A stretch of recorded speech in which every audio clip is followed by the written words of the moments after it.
Today on the net, online reports of renewed tensions in Egypt. A popular and peaceful anti-corruption movement in India. And a Japanese journalist visits the Fukushima evacuation zone.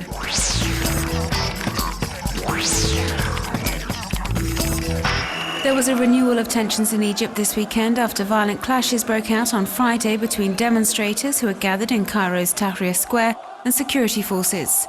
Several people are thought to have been killed and dozens of others wounded.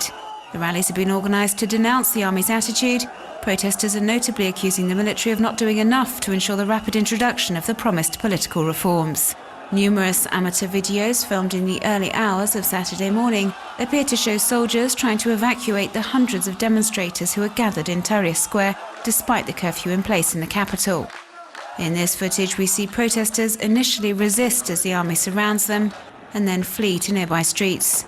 As we can hear, the soldiers use their weapons to disperse the crowd. But as these Twitter users explain, the tense situation did not stop protesters returning to Tahrir Square on Saturday and Sunday, where barricades have been erected to stop the army entering. And protesters are now chanting slogans attacking Field Marshal Hussein Tantawi, the head of the military council, demonstrating the people's frustration with the army. Violence also broke out at these rallies, as we can see in these images filmed on Saturday and uploaded to the website of Egyptian newspaper Al Aram. Anna Hazare has become the new hero in India's fight against corruption. Last week, this 73-year-old activist ended a 98-hour hunger strike in a park in New Delhi after ministers agreed to meet his demands on tougher anti-corruption laws. His was a peaceful demonstration, clearly inspired by the nation's father, Gandhi, and has won him the support of an entire population.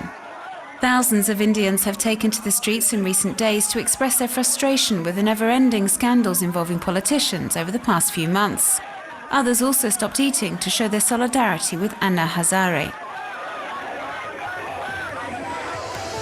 The movement is being widely relayed on social networks. This Facebook page called India Against Corruption now has near to 200,000 members, many of whom are Indians living abroad. And the subject is monopolising conversations between Indian Twitter users. Hundreds of messages are sharing the link to this online petition hosted on the website of NGO Avaz. It has already been signed by over 600,000 people.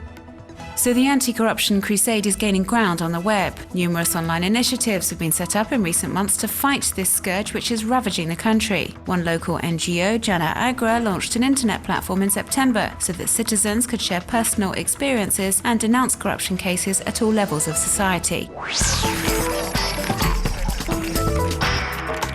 Online artists are being asked to send in their drawings via this Facebook group to illustrate the Lewis Carroll novel Alice's Adventures in Wonderland. The idea is that each drawing represents one paragraph of the book in order to recount Alice's adventures through a series of assorted artworks. 100 or so web users have already taken part in the collaborative project.